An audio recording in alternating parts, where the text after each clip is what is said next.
Dear students, मैं doctor Preeti Raina, assistant professor in tourism management, government college for women Faridabad से आप सभी का इस वीडियो लेक्चर सीरीज में स्वागत करती हूँ।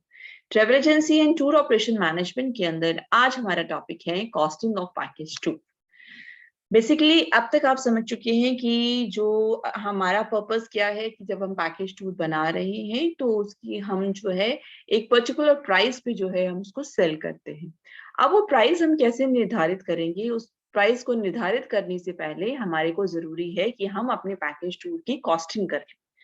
तो कॉस्टिंग के लिए जो है हमें देखना पड़ेगा कि हमारे जो सभी एलिमेंट्स हैं उनकी पर्टिकुलर कॉस्ट जो होती है वो क्या होती है, उसी के बारे में हम बात करते हैं। सबसे पहले है कॉस्टिंग ऑफ पैकेज टूर जो हम कहते हैं। तो टेक्निकली अगर हम जो है शब्द यूज करें कि पैकेज टूर जो है उसको जब हम कॉस्ट करते हैं तो कौन कौन सी टर्मिनोलॉजीज जो हैं हमारी सामने आती हैं, कौन कौन से टर्म्स ऐसे हैं जो हमारे सामने आते हैं, उनके बारे में हम सबसे पहले बात करते हैं। तो उनमें सबसे पहले हमारे पास एक वर्ड आता है मार्कअप, एक होता है बाइंग पावर, इसी तरह से है कैश फ्लो, नेट रेट या ग्रॉस रेट।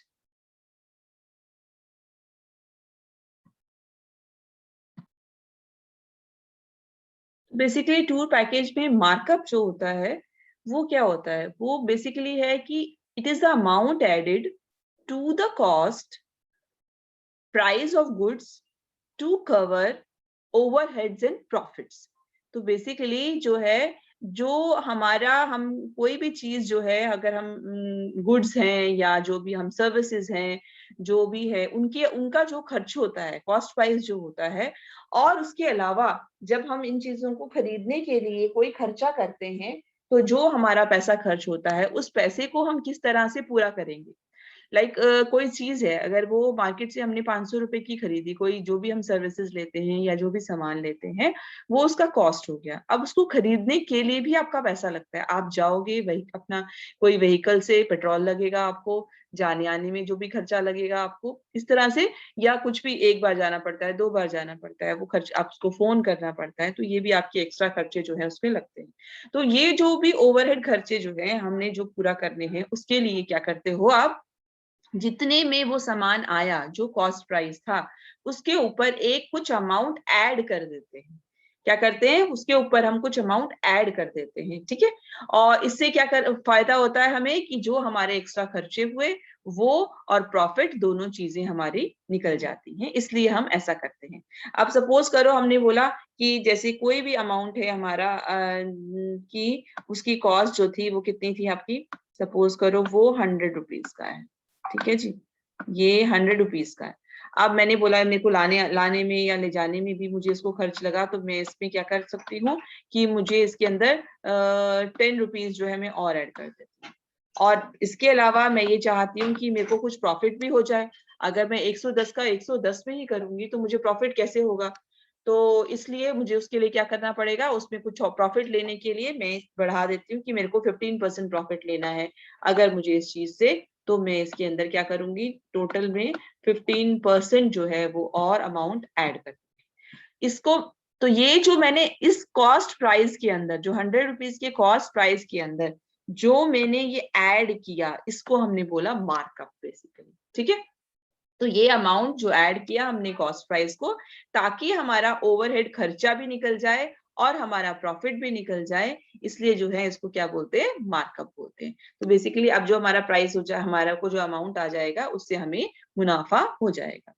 दूसरी टर्म्स हमने यहाँ पर यूज की हैं वो है बच्चों बाइंग पावर। तो बाइंग पावर क्या होता है, ये buying power is used to increase the profit by reducing the price from the principal suppliers on each sale for the package। तो क्या है बेसिकली कि आप ये चाहते हो कि भाई मेरे को जो है प्रॉफिट हो, जो मेन जब मैं आपका और वो प्रॉफिट किस तरह से हो सकता है आपका, कि जब आपने किसी सप्लायर के साथ में, ये आपका सप्लायर है, इससे कोई अमाउंट आप परचेज कर रहे हैं, कोई भी गुड्स जो हैं वो हम परचेज कर रहे हैं, जो भी सामान हम परचेज कर रहे हैं, तो हम ये कोशिश करते हैं कि ये जब हमें सामान दे तो हमें कुछ पैसे कम करके दे। क्या करेगा, कुछ पैसे हमें कम करके इस सामान को देगा। तो उससे क्या होगा आपका कि जब आपका प्राइस जो वो होगा, प्राइस जो है वो प्रिंसिपल सप्लायर्स हमें कम देगा, हर सेल के ऊपर जो हमें कम देगा, तो इससे जो है हमारा प्रॉफिट इंक्रीज हो जाएगा। क्या मतलब ये हुआ कि अगर ये चीज जो है, सपोज मैंने जैसे एग्जांपल लिया कि कोई चीज है वो कितने की आ रही है, 100 रुपीज की आ रही है, राइट। अब मैं सप्लायर से जो है ऐसी जो एक चीज 100 की आ रही है, मैं इससे बहुत सारी चीजें खरीद रही हूँ, मैं 10 खरीद रही हूँ, तो टोटल मेरे पास कितना हो गया, 10,000 की हो गई ये चीजें। अब मैं इसको बोलती हूँ कि मुझे ये जो है लेस करके दे दो प्राइस में, ये मेरे को 800 में देता है। ये चीज कितने में दे रहा है, ये 800 में दे रहा है। इसका मतलब मेरे को कितने का प्रॉफिट हो गया, 200 रुपीज का प्रॉफिट हो जाएगा ना प्रॉफिट, क्योंकि ये मेरे को उसपे कम करके दे रहा है। तो बेसिकली क्या है, buying power is used to increase the profit by reducing the price from the principal supplier. तो मेन जो प्रिंसिपल सप्लायर्स है उससे हमने जो प्राइस है वो कम करवाया हर सेल के लिए। जब हमने हर सेल के ऊपर उससे प्राइस कम करवाया तो हमारे को जो है इतना प्रॉफिट हो जाता है। तो ये हमारी खरीदने की क्षमता हो गई एक्चुअली, बेसिकली, है ना। ठीक है, तो ये हो गया हमारा बाइंग पावर। इसी तरह से नेक्स्ट टर्म आता है हमारा कैश फ्लो। तो total amount of money being transferred into and out of A business specially affecting liquidity. जो पैसा आ रहा है जा रहा है, कैश फ्लो है ना, फ्लो कर रहा है, इसका मतलब पैसा का आना और जाना। आना और जाना का मतलब हो गया टोटल मनी जो हम ट्रांसफर कर रहे हैं बिजनेस के अंदर into and out of the business. और फिर बिजनेस से जैसे हमने टोटल मनी, हम इतना कुछ अमाउंट है, सपोज करो 1,000 रुपए हम लगा रहे हैं, उसके बाद यहाँ से हमारे को प्रॉफिट हो रहा है, वो हम वापस वो फ्लो हो रहा है। इसी तरह पैसे लगाते हैं, उससे प्रॉफिट होता है, वो बैंक में जाता है। तो इस तरह से मनी का जो फ्लो है, चक्र जो है पैसे का, वो चलता जाता है, उसे हम कैश फ्लो कहते हैं। इसी तरह से वर्ड आता है हमारा नेट रेट। नेट रेट का मतलब क्या होता है, it is the price of supplier meant for the retailers and on which you base your prices for your products and services. Net rate होता है जो इनिशियल रेट है, जो एग्जैक्टली रेट, यानी कि नेट रेट क्या पड़ा। मुझे, मैंने अभी बोला था यहाँ पर कि मैंने कोई सामान खरीदा, मुझे नेट रेट कितना पड़ा था, ये जो 100 रुपीज था, ये क्या था, मेरा net rate. This is the net rate, यानी कि नेट रेट क्या था, it is the price of the supplier. Supplier ने मुझे ये 100 रुपीज में दिया था, सप्लायर ने, मैं एक रिटेलर हूं, मुझे ये अमाउंट 100 रुपीज में दिया था, और जिसके ऊपर जो है ये हमारा बेस प्राइस हो गया, जो भी प्रोडक्ट एंड सर्विसेज। तो इस बेस प्राइस पे चाहे हम जो है ओवरहेड खर्चा निकालें या प्रॉफिट का मार्कअप डालें, कुछ भी हम डाल सकते हैं, पर हमारा बेस जो, हमारा प्राइस जो है, नेट प्राइस जो हमें मिला, वो कितना है, 100 रुपीज का मिला। ठीक है, ये नेट प्राइस होता है। उसके बाद में आता है हमारा वर्ड आता है ग्रॉस रेट। तो gross rate is the rate which is supplier quotes to you for his और हर प्रोडक्ट और सर्विसेज। तो ग्रॉस रेट वो होता है कि जो कि सप्लायर जो है आपको आपकी सर्विसेज के लिए जो रेट बताता है, उसको हम बोलते हैं ग्रॉस रेट। जो वो हमें बताएगा रेट, कि इस चीज का जो रेट है वो आप सपोज ने मेरे को बताया कि इस चीज का रेट जो है वो 1,000 रुपए है, ये हमारा उसका ग्रॉस रेट हो गया। पर मैं उससे डिस्काउंट करवा सकती हूँ और डिस्काउंट करके मैं उसको अमाउंट को ले सकती हूँ। मुझे डिस्काउंट करके कोई अमाउंट जो है वो मेरे को इसको डिस्काउंट करके अमाउंट को 800 रुपए में दे देता है। तो ग्रॉस रेट तो क्या था उसका, 1,000 रुपए। नेट रेट मुझे कितना पड़ा, 800 रुपए पड़ा। ठीक है, अब मैं उसको जो भी प्राइस रख के दे सकती हूँ। क्लियर ये चीज। एक हो गया मार्कअप, दूसरा बाइंग पावर, फिर कैश फ्लो, फिर नेट रेट और फिर ग्रॉस रेट। तो आई होप ये अब आपको समझ में आ गया होगा कि हम क्या बात कर रहे हैं। इसके बाद बच्चों हम बात करते हैं कि इससे बाद में अब हम बात करते हैं बेसिकली कि जो कॉस्टिंग है, अब हम टूर पैकेज की जो है वो किस तरह से करेंगे। ये तो हमने सिर्फ अभी टर्मिनोलॉजीज की थी कि ये कुछ टर्म्स होती हैं जब कॉस्टिंग करते हैं तो उस वक्त यूज। तो अब हम बात कर रहे हैं कॉस्टिंग ये टूर पैकेज। पहले हमने सिर्फ जो टर्म्स यूज होती हैं उनके बारे में बात की थी, अब हम बात कर रहे हैं किस तरह से हम इसकी करते हैं। सो ये है, कहता है कि बेटा it is true that a cost management of a travel company, when wielded wisely, act as a crucial bridge between strategy and operational efficiency that can channel the working of entire organization towards the unified aim of achieving competitive advantage.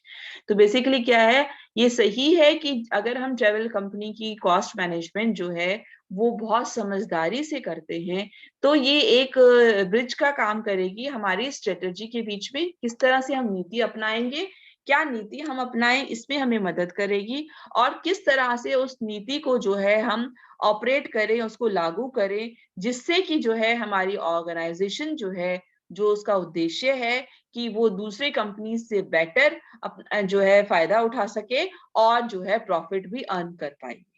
तो क्या मतलब हुआ कि किसी भी जो travel company जो है उसके अंदर जो कॉस्ट मैनेजमेंट होती है, उसको अगर हम समझदारी से अपनाते हैं और उसके अकॉर्डिंगली नीति बनाते हैं, तो उससे जो वो कंपनी जो है वो अपना उद्देश्य, जो उसका उद्देश्य क्या होता है, उसका प्रॉफिट अर्न करना और दूसरे की कंपैरिजन में कंपटीशन में आगे रहना, ये उद्देश्य उसका पूरा हो पाएगा। तो हर जो भी आप चॉइस करोगे स्ट्रेटेजी की, जो भी आप चॉइस करते हो ट्रैवल कंपनी की, जैसे कि कॉस्टिंग के टूर पैकेज, हमने टूर पैकेज की कॉस्टिंग करनी है, या हमने नया प्रोडक्ट इंट्रोड्यूस करना है नई मार्केट के अंदर, इस तरह की जो भी हम कोई भी चीज करते हैं, तो वो उसके हिसाब से आपको ये जरूर चेक करना पड़ता है कि हमारे को उस पर खर्चा क्या आएगा। हम नया प्रोडक्ट बनाएं, लॉन्च करें, या नया टूर पैकेज बनाएं, उसके लिए ये देखना जरूरी होता है कि हम किस तरीके से, किस नीति को अपनाएं, जिससे कि हम ये चेक कर पाए कि हमारा टोटल कॉस्ट क्या पड़ेगा।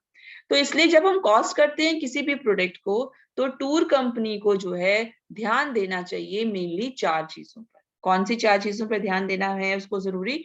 एक तो उसको ध्यान देना है कॉस्ट कॉन्शियसनेस पर ध्यान देना है, उसी तरह से जो है उसको ध्यान देना है कॉस्ट मेजरमेंट पर, और कॉस्ट रिस्पॉन्सिबिलिटी पर, और कॉस्ट इंप्रूवमेंट पर।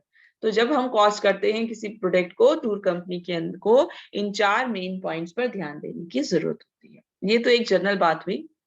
अब हम बेसिकली बात कर रहे हैं कि जब हमें जब कॉस्टिंग करनी होती है, तो उसके लिए आपको, जब जैसे आप हिसाब किताब लिखते हो कि भाई ये चीज कितने में आई और कितने लोग थे, उससे मल्टीप्लाई कर दिया, और इसे टोटल मेरा खर्चा कितना आया, फिर दूसरे दिन मैंने कितना खर्च किया, एक हिसाब लिखते हैं ना हम डायरी में। उसी तरह से जो फिर हम उसका टोटल करते हैं, तो उसी तरह से हम जो है ट्रेवल एजेंसी के अंदर क्या करते हैं, एक कॉस्ट शीट बनाते हैं। क्या बनाते हैं बच्चों? कॉस्ट शीट बनाते हैं, जिसके अंदर सारे खर्चे लिखे जाते हैं। अब ये एग्जांपल है, चाहे वो कॉस्ट शीट हमारी एफआईटी के लिए हो, इंडिविजुअल ट्रेवलर के लिए हो, या ग्रुप ट्रेवलर के लिए हो, किसी के लिए भी हो सकती है। जैसे कि अब हमने ये कंपनी ली, XY ट्रेवल कंपनी है, उसके लिए हम कॉस्ट शीट बना रहे हैं। सबसे ऊपर हम डालेंगे जो भी है न्यू दिल्ली, फॉर द ये न्यू दिल्ली, तो हमने जगह का नाम डाल दिया कि मेरा ऑफिस अगर दिल्ली में है तो न्यू दिल्ली डाल दिया, ईयर डाल दिया, हम किस साल के लिए जो हम बना रहे हैं कॉस्ट शीट डाल दिया। अब ये ऐसे फॉर्मेट बना होगा, फॉर्मेट आप अलग तरह से भी बना सकते हो। ये एक सिंपल फॉर्मेट आपको पता होना चाहिए। सबसे पहले हमने लेफ्ट साइड कॉर्नर पे लिखा है name of the tour. Tour का नाम क्या है, GIT टूर है या FIT टूर है, उसका हम एक नाम रख देते हैं टूर का। गोवा टूर है, मनाली टूर है, कुछ भी है। फिर हम टूर कोड, हम उसको एक कोड भी दे देते हैं, क्योंकि हम तो बहुत सारे पैकेजेस बनाते हैं, बहुत सारे लोग आते जाते रहते हैं, तो हम एक नोट करते रहते हैं, इसको हमने टूर कोड दे दिया। और हमने लिखा रेट ऑफ एक्सचेंज, यानी कि जब हम कॉस्टिंग कर रहे हैं उस डे के अकॉर्डिंगली जो रेट ऑफ एक्सचेंज क्या है मनी का, डॉलर की कीमत क्या है मनी की टर्म्स में, जो है डॉलर की वैल्यू है 60 रुपए है, 75 है, जो भी है वो डॉलर की एक्सचेंज वैल्यू यहाँ। राइट साइड में हम लिखते हैं number of PACS. Number of PACS का मतलब होता है कितने लोग हैं, जो भी अगर आपके जा रहा है ट्रिप, तो आप कितने लोगों के लिए बना रहे हो, और पीरियड कितने समय के लिए बना रहे हो। ये अब जो हमने शुरू किया है कॉस्टिंग करना, ये इंपॉर्टेंट है, ये आपको अच्छी तरह से समझ में आना चाहिए। जो हम इतनी टाइम से बात कर रहे थे कि टूर पैकेज बनाया, उसकी कॉस्टिंग करनी है, तो अब हम उसकी कॉस्टिंग कर रहे हैं, राइट। तो ये क्लियर हो गया कि कॉस्ट शीट का एक फॉर्मेट होता है, ऊपर एड्रेस दिया हुआ होता है, फिर लेफ्ट साइड में आपने टूर का नाम लिखना है, टूर का कोड लिखना है, रेट ऑफ एक्सचेंज लिखना है कि जो भी आपकी मनी की कीमत उस दिन की है, और नंबर ऑफ पैक्स भी लिखना है, और पीरियड भी लिखना है आपका किस समय के लिए। उसके बाद में हम नीचे आ जाते हैं। नीचे आने के बाद में जो हमारे कॉलम्स हैं वो क्या है, सबसे पहले लेफ्ट कॉलम में आता है डे और डेट। तो हम किस डे के बारे में बात कर रहे हैं। आपका जैसे आपका ट्रिप है, आपका 4 दिनों का ट्रिप है, इसका मतलब मुझे 4 दिनों का हिसाब लिखना पड़ेगा ना, तो उसी के लिए हम बात कर रहे हैं, चाहे डे लिखो या डेट लिखो। ये सेक्टर आ गया। सेक्टर है कि उस टाइम आप कहाँ होते हो, आइटनरी में आपने ये कॉलम पढ़ा हुआ है, उस टाइम हम कहाँ पर हैं, ये वो सेक्टर को बताता है। आप दिल्ली की बात कर रहे हो, मुंबई में हो, कहाँ हो, वहां बात कर रहे हो आप, ठीक है। अब हमारा दूसरा हिस्सा आता है ट्रांसपोर्टेशन।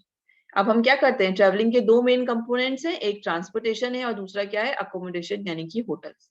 तो हमारा आया ट्रांसपोर्टेशन। ट्रांसपोर्टेशन में हम क्या क्या करते हैं, एक तो ट्रांसपोर्टेशन में चाहिए होता है हमारे को ट्रांसफर, यानी होटल से एयरपोर्ट, एयरपोर्ट से होटल, इसको हम बोलते हैं ट्रांसफर। दूसरा खर्चा किस चीज का होता है? साइट सीइंग का। साइट सीइंग का क्या मतलब हो गया? जब हम जगह को घूमने के लिए जाते हैं। ये दो मेन खर्चे करते हैं, यानी कि ट्रांसपोर्टेशन के दो मेन खर्चे होते हैं। कौन कौन से? एक होता है हमारे ट्रांसफर चार्जेस और दूसरा होता है हमारा साइट सीइंग चार्जेस। अब आप ट्रांसफर चार्जेस या साइट सीइंग चार्जेस, अगर मैं चलो पहले ट्रांसफर चार्जेस की बात करती हूँ, तो क्या पॉसिबिलिटी हो सकती है? आपको कार चाहिए या कोच चाहिए? भाई टूरिस्ट को कार चाहिए या कोच चाहिए, तो मुझे दोनों की ये जो आप मेरे को अपना बनाना है वो दोनों के हिसाब से बनाना पड़ेगा, कार के हिसाब से भी और कोच के हिसाब से भी। ठीक है, कार अब मुझे अगर चाहिए, अगर मैं सिर्फ कार को लेके चलूं, तो कार एसी चाहिए या नॉन एसी चाहिए, सबके रेट्स अलग अलग हो जाएंगे। तो यानी कि कार के भी मैंने रेट्स लिए, एसी या नॉन एसी, मुझे क्या ले रही हूँ उसके अकॉर्डिंगली उस कॉलम में उसका अमाउंट मैं डाल दूँ। कोच ले रही हूँ तो कोच के अकॉर्डिंगली डाल दूंगी। अब इसी तरह साइट सीइंग का हो जाएगा, उसमें भी अगर मैं कार ले रही हूँ तो उसके कॉलम्स में डालूंगी, कोच ले रही हूँ तो उसके कॉलम्स में डालूंगी। यानी कि ट्रांसफर या साइट सीइंग के लिए मुझे कार चाहिए या कोच चाहिए, उसके बाद मैंने जो भी चॉइस किया कार या कोच में से, फिर मुझे देखना है एसी चाहिए या नॉन एसी चाहिए। तो इस पर्टिकुलर ट्रिप के लिए मैं क्या यूज कर रही हूँ उसके अकॉर्डिंगली उसका अमाउंट जो है मैं वहां डाल दूंगी। राइट, अब हम बात करते हैं होटल्स की। तो होटल में आप क्या क्या ऑप्शन है आपके पास में, कि पर्सन को सिंगल रूम चाहिए, डबल रूम चाहिए। तो जो भी आप जो ले रहा है, आप जो प्रोवाइड कर रहे हो, उसको सिंगल रूम कर रहे हो, डबल रूम कर रहे हो, तो वो आप उसको डाल दोगे। फिर उसका मील प्लान होता है कि उसको खाना कैसा चाहिए। मील प्लान होता है ना कि उसको किस टाइप का खाना चाहिए, लाइक बेसिकली उसको एक टाइम ब्रेकफास्ट ले रहा है या वो दोनों टाइम का खाना ले रहा है, किस तरह से वो ले रहा है, ये टर्मिनोलॉजी भी उसके लिए बताना जो है उसके लिए जरूरी हो जाती है। ठीक है बच्चों, अब हम करते हैं एक्स्ट्रा। जो भी एक्स्ट्रा कॉस्ट जो है, एक्स्ट्रा खर्चा कुछ हो सकता है, जैसे एक्स्ट्रा खर्चा के अंदर उसने कोई और चीजें ली हैं, एक्स्ट्रा बेड लिया है रूम के अंदर, तो एक्स्ट्रा बेड वाले कॉलम में आ जाएगा। और इसके अलावा जो है आपकी आ जाती है अदर सर्विसेज, कोई और सर्विसेज उसने ली है, कोई एंटरटेनमेंट सर्विस ली है, गाइड की सर्विस ली है उसने, वो आपका नेक्स्ट कॉलम में आ जाएगा कि अगर उसको कोई गाइड चाहिए। तो ये क्या है? बेसिकली ये स्पेसिमेन है आपका टूर कॉस्ट शीट का, जो स्पेसिमेन है। आई होप आपको ये बात समझ आई होगी जो मैं कह रही हूँ, कि उसको किस तरह से जो है वो लिखना होता है कि भाई ये खर्चा जो है वो कहाँ पर आएगा। क्लियर है ना? दोबारा से चेक करना है तो दोबारा से देख लो कि आपका जो फॉर्मेट है वो टूर कॉस्ट शीट का फॉर्मेट है, जिसके अंदर की जो है आप सबसे पहले नेम ऑफ द टूर डालते हो, उसके साथ में उसका टूर कोड डालते हो, उसके बाद में डालते हो कि रेट ऑफ एक्सचेंज जो है वो क्या होगा, ये आप डालते हो उसका, और उसके बाद में नंबर ऑफ पैक्स भी डालते हो और कितने समय के लिए आपने किया, आप हम उसमें जो है वो भी डाल देते हो। ठीक है, और उसके बाद इसके अलावा क्या करते हो, डे वाइज हम जो है उसको करते हैं कि डे कौन से डे होगा उसका, सेक्टर उस वक्त वो कौन सी जगह पर होगा, ये भी डाला जाता है उसका। और इसी तरह से ट्रांसपोर्टेशन के लिए, ट्रांसफर या साइट सीइंग के लिए वो एसी कोच ले रहा है या नॉन एसी कोच ले रहा है, ये भी हम उसके अंदर शामिल जो है वो कर देते हैं कि वो कौन सी चीज ले रहा है। ठीक है ना बच्चों? इसके अलावा जो है वो क्या करता है, और क्या करता है बच्चों बताओ? नेक्स्ट चीज क्या करता है वो? इसके अलावा जो है वो होटल का देखता है हिस्सा, कि होटल के अंदर जो है सिंगल जो एकोमोडेशन ले रहा है वो या डबल रूम ले रहा है, वो किस तरह से ले रहा है, ये चीज भी जो है उसकी क्लियर जो है होनी चाहिए हमारे लिए कि वो क्या चीज ले रहा है। ठीक है, तो इसी तरह से जो है आपका जो भी खर्चा है वो आप इस कॉलम में डाल के, ये इस बेस से हम जो है टूर कॉस्ट शीट को जो है हम निकाल सकते हैं। चलिए नेक्स्ट बात अब हम क्या करते हैं इसके अंदर, ये आ गया आपका। अब हम नेक्स्ट चीज लेके चल रहे हैं, टूर कॉस्ट। जो इंफॉर्मेशन जो incorporated in the cost sheets are collected or derived from the confidential tariff। जो इंफॉर्मेशन हमने कॉस्ट शीट के अंदर डाली, वो हमने कहाँ से डाली कि इसका रेट क्या होगा, हमने कैसे डिसाइड किया, वो कहाँ से आती है? जो हमारे पास कॉन्फिडेंशियल टैरिफ की जो फाइल होती है उसमें से निकालते हैं। हमने ये वर्ड यूज किया था कि चाहे वो हमारे ट्रांसपोर्टेशर्स हों, ट्रांसपोर्टर्स हों या हमारे होटलियर्स हों, वो उनसे हम नेगोशिएशन करके रेट्स ले लेते हैं। जो वो हमें रेट हमारे लिए देते हैं स्पेशली, उनको हम कॉन्फिडेंशियल रेट्स कहते हैं। उन रेट्स में से जो हमें रेट मिला है उसके अकॉर्डिंगली वो हम रेट्स के अंदर लिख देते हैं। ठीक है, ये आ गया कॉन्फिडेंशियल टैरिफ जो है वो बनाई जाती है जब हम नेगोशिएट करते हैं रेट्स को अपने सप्लायर्स के साथ में। अपने सप्लायर्स होटल, एयरलाइंस, रेलवेज या जो दो भी सप्लायर्स हैं उनके साथ नेगोशिएट करके जो हम रेट्स निकालते हैं उसके अकॉर्डिंगली हम अपनी कॉन्फिडेंशियल टैरिफ डालते हैं और कॉस्ट शीट के अंदर भी हम वही रेट्स भरते हैं। ठीक है। एक कॉन्फिडेंशियल टैरिफ जो है वो हैंडलिंग एजेंसी या डेस्टिनेशन कंपनी भी बनाती है, क्योंकि हैंडलिंग एजेंसी को भी ये सब कुछ करना होता है तो वो भी रेट जो है वो बनाती है रेट्स को। ठीक है। अब है कि कोई कॉन्फिडेंशियल टैरिफ बनाने के लिए कोई फिक्स्ड तरीका नहीं होता और टूर कॉस्ट शीट जो है कोई इस तरह की कोई टूर कॉस्ट शीट या वो नहीं होता। अगर हमें जो है बनाना है तो इस आप टूर कॉस्ट शीट भी अपने हिसाब से बना सकते हो, उसी तरह से कॉन्फिडेंशियल टैरिफ भी अपने हिसाब से बना सकते हो। पर कॉस्ट शीट जो है आपकी यूजफुल रहे इसके लिए जो है आपको समझ भी आ जाए आसानी से, इसके लिए अच्छा रहता है कि अगर हम कॉलम्स में बनाते हैं। जैसे हमने अभी पहले बनाई थी कॉस्ट शीट, कॉलम्स बनाए थे, जैसे कि हमने ट्रांसपोर्टेशन का कॉलम बनाया, होटल का कॉलम बनाया, साइट सीइंग बनाए, ऐसे कॉलम से बनाएंगे वो हमारे लिए अच्छा रहता है। राइट। अब हम बात कर रहे हैं बच्चों, ये एक एग्जांपल देख के हम बात कर रहे हैं कि ये हमारा है कि फर्स्ट डे है हमारा। फर्स्ट डे में हमारा सेक्टर है दिल्ली, यानी कि हम पहले दिन कहाँ पर हैं, दिल्ली में हैं। और यहाँ हमारी फ्लाइट का नंबर लिखा हुआ है AI एयर इंडिया फ्लाइट है 40101, ये हमारी फ्लाइट है। और जो हमारा टाइमिंग है वो क्या है, 6:30 बजे का है। तो 6:30 बजे जो है वो आप अराइव कर जाते हो दिल्ली एयरपोर्ट। दिल्ली एयरपोर्ट पे पहुंच जाते हो 6:30 बजे और वहां से जो है आप ट्रांसफर होते हो होटल के लिए, आपको होटल छोड़ा जाता है। और दोपहर में जो है आप क्या करते हो, सिटी टूर करते हो, यानी दोपहर में आप सिटी घूमते हो और ओवरनाइट में जो है आप होटल आके जो है वहां पर रुक जाते हैं बेसिकली। ठीक है, ये आपने फर्स्ट डे में कर लिया। सेकेंड डे आप क्या कर रहे हो, सेकेंड डे आप दिल्ली में ही हो तो आप कोई फ्लाइट तो यूज ही नहीं कर रहे, आप दिल्ली घूम रहे हो। तो फुल डे साइट सीइंग आपने कर ली AC कोच से। आपने क्या लिया था, AC कोच ली थी। आप वो रेट तभी तो लिखोगे जब ये डिटेल आइटनरी आपके पास होगी, तभी आपको पता चलेगा ना मैंने क्या चीज यूज की, क्या किया। इसी तरह से जो है अब आप हो नेक्स्ट डे आप में आप आगरा हो। आगरा जो है आप फ्लाइट के साथ में IC जो है इंडियन एयरलाइंस जो भी है आपकी 301 आपने लिया, 6:30 बजे आपने फ्लाइट ली। पूरा दिन फ्लाइट से आप आगरा पहुंच गए, आप होटल ट्रांसफर किए गए, होटल ताजमहल में आप रुके। आफ्टरनून में आपने आपका सिटी का टूर किया और ओवरनाइट आपने फिर से होटल में गुजारी। तो यहाँ से आप देखते जाओगे आपको पता चलेगा कि हाँ मेरे को होटल पहुंच गया, मेरे को आफ्टरनून में टूर में कर रहा हूँ, मैं कहाँ कहाँ क्या क्या चीजें कर रहा हूँ। इसी तरह से अगले दिन मैं फतेहपुर सीकरी घूमने के लिए चला गया। मैंने यानी कि एक्सकर्शन किया फतेहपुर सीकरी का आफ्टरनून ऑफ के अंदर। उसके बाद मुझे दोपहर के अंदर ट्रांसफर किया एयरपोर्ट, सिर्फ फतेहपुर देखना था तो 2-3 घंटे में देख के वापस आ गया। दोपहर में मेरे को एयरपोर्ट पहुंचा दिया गया और वहां से मेरे को लीव क्या किया, दिल्ली पहुंच के लिए।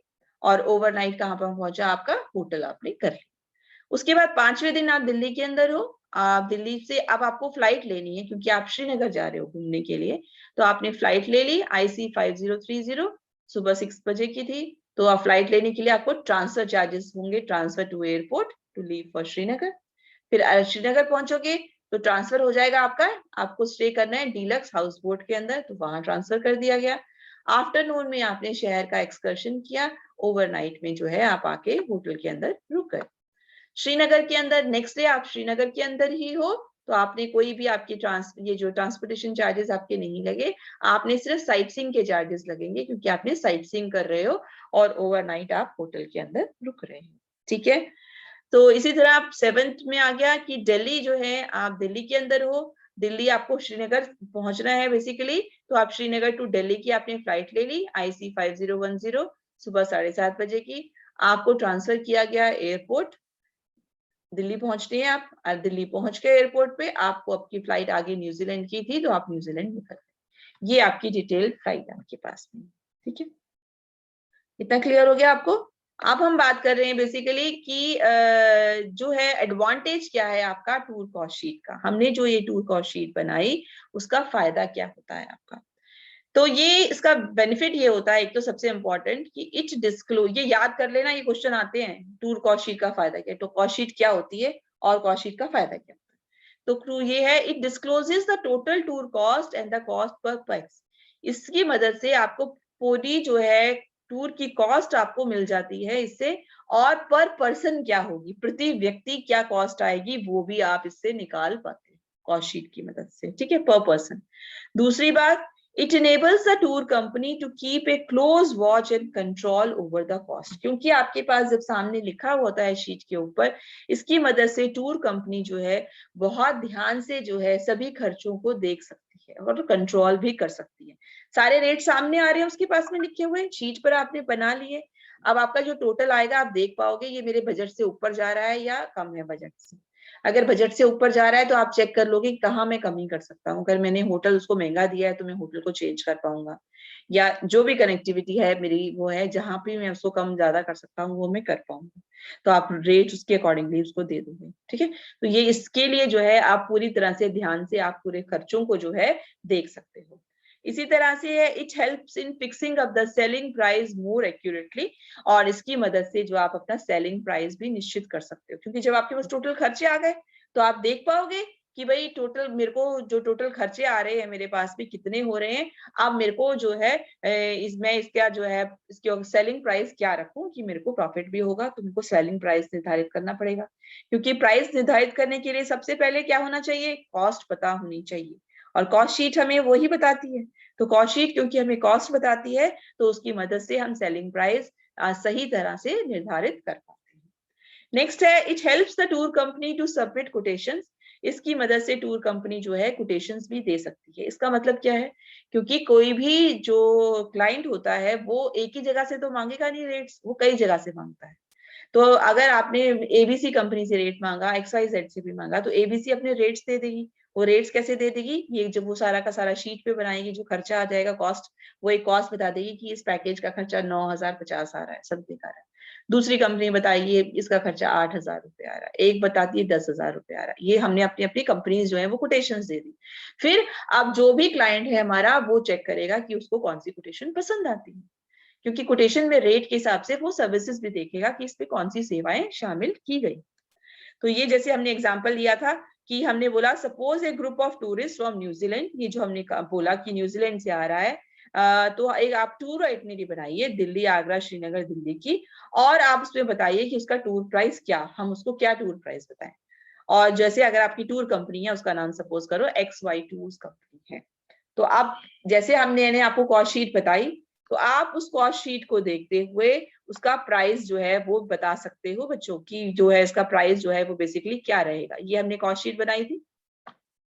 अब ये एक्सरसाइज है आपके लिए, एक तरह से आप जो है इमेजिन कर लो कि ये रेट्स मुझे ये मिले हुए हैं, उसके अकॉर्डिंगली ये परफॉर्मा जो है अपनी नोटबुक में डाउन करके भी नोट करके आप रेट्स बना के इसकी प्राइस निकाल सकते हो कि इसका कॉस्ट क्या होगा।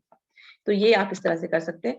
तो आई होप कि इतनी बात आपको समझ में आई। कॉस्ट शीट क्या होती है, ये जो परफॉर्मा है आपका जिसके अंदर की आप सारी चीजों की कॉस्ट लिखते हैं, कॉलम्स बने हुए होते हैं अलग अलग ट्रांसपोर्टेशन और होटल्स के लिए, ट्रांसफर साइटसीइंग और होटल अदर सर्विसेज जो है आप डिटेल्स उसके अंदर डाल देते हैं सारी चीजों के लिए। और कॉस्ट शीट का फायदा भी आपने देख लिया कि कॉस्ट शीट का फायदा क्या होता है हमारे पास में, और ये भी देख लिया कि किस तरह से जो है हम इसको करते हैं। क्लियर है ये चीज आपको। अब हम बात कर रहे हैं कि जैसे कि इसकी ही हम बात कर रहे हैं, तो ये क्या है, फीचर्स ऑफ टूर जो है हम बात करते हैं कि ये इतना आपको पता होना चाहिए कि इस टूर को, जो मैंने टूर का एग्जांपल लिया, हम इसमें लिखते हैं कि टूर में क्या क्या चीजें हैं। ट्रांसफर हमने किससे लिया है, शीट बनाने से पहले हमें पता होना चाहिए। हमने लिया है ट्रांसफर AC कोच से लिया है, साइट सीइंग के लिए भी AC कोच रखी है, होटल 5 स्टार लिया है, वो भी हमने क्या लिया है, ट्विन शेयरिंग बेसिस पर लिया है, यानी कि 2 लोग जो है सेम रूम को शेयर कर रहे हैं। तो रेट्स जब आप पर कॉस्ट के हिसाब से निकालोगे उसी हिसाब से निकालोगे पर पर्सन के हिसाब से। इसी तरह श्रीनगर में हमने क्या लिया है, डीलक्स हाउस बोट लिया है रुकने के लिए, तो यानी कि यहाँ पर आपका जो भी आपका चार्जेस होंगे वो लगेंगे। जो एयर लिया है, एयरलाइन की जो हम सीट ले रहे हैं वो किससे ले रहे हैं, हम बिजनेस क्लास नहीं ले रहे हैं, हम इकोनॉमी क्लास ले रहे हैं। तो जब आप इसके रेट्स देखोगे एयरलाइंस के चार्ट के अंदर, तो आप उसी के हिसाब से देखोगे कि इकोनॉमी क्लास का जो है क्या रेट होता है, राइट। तो इसी तरह से टूर कोड अगर आप कोई निर्धारित कर सकते हो, न्यूजीलैंड का टूर कोड था तो NEWZ हमने रख दिया, या जो भी आपका ईयर होता है उसका हिसाब से रख देते हो। अब आपको ये भी पता है कि ये आपका इंक्लूसिव ग्रुप टूर है। नंबर ऑफ पैक्स आपके, अब कोई भी हो सकते हैं, 13 14 15 10 जितने भी हैं, 2 लोग हैं जो भी हैं आपके, वो यहाँ पर नंबर ऑफ पैक्स आ जाएगा। मील प्लान जो है आपके क्लाइंट ने आपको बोला एमएपी चाहिए। एमएपी का मतलब होता है रूम के चार्जेस, एक ब्रेकफास्ट के चार्जेस प्लस लंच या डिनर के चार्जेस। तो ये जो है आप प्लान जो निश्चित किया ये आपने कर दिया। उसके अलावा जो है आपका टूर एस्कॉर्ट है, उसकी सर्विसेज जो है आपने साथ में ले रहे हो, तो टूर एस्कॉर्ट की जो सर्विसेज है वो भी आपने जो है साथ में रख दी। और इसके बाद जो है एक बार जब आपकी आइटनरी फाइनलाइज हो जाती है, आपने कंप्लीट कर ली कि ये मेरी आइटनरी रहेगी, तो उसके बाद आप क्या करते हो, आप जो सप्लायर्स हैं उनसे नेगोशिएट करोगे हर जगह पर। आगरा का जो सप्लायर था उसका, दिल्ली का जो सप्लायर सर्विसेज देने वाला, या श्रीनगर पे जो भी जिनसे भी आप सर्विसेज ले रहे हो ट्रांसपोर्टेशन की या आप अकोमोडेशन की, होटल की सर्विसेज ले रहे हो, उनसे नेगोशिएट करोगे। वो रेट्स आपको मिल जाएंगे, वो आपके कॉन्फिडेंशियल रेट्स हो जाएंगे और वो आप उसमें डाल सकते हो। क्योंकि कंपनी का अगर अपना ब्रांच ऑफिस है किसी एक डेस्टिनेशन के ऊपर, तो आसान हो जाता है आपको कॉन्फिडेंशियल टैरिफ बनाना, और उसके अकॉर्डिंगली फिर आप कॉस्टिंग और प्राइसिंग जो है उसकी कंपनी उसकी पैकेज की कर लेते हो। ठीक है, तो ये चीजें जो आपने ऊपर देखी, ये चीजें हमारी क्लियर होनी चाहिए। जब आप कॉस्ट शीट में रेट डालोगे उससे पहले हमें पता होता है, हम ये सारी चीजें डिसाइड कर लेते हैं कस्टमर के साथ में, उसको ट्रांसफर के लिए कौन सा कोच चाहिए, साइट सीइंग के लिए क्या चाहिए, होटल कैसा चाहिए, कहाँ चाहिए। ठीक है, और ये सारी चीजें जो है उसकी डिसाइड हो जाती है। क्लियर है बच्चों?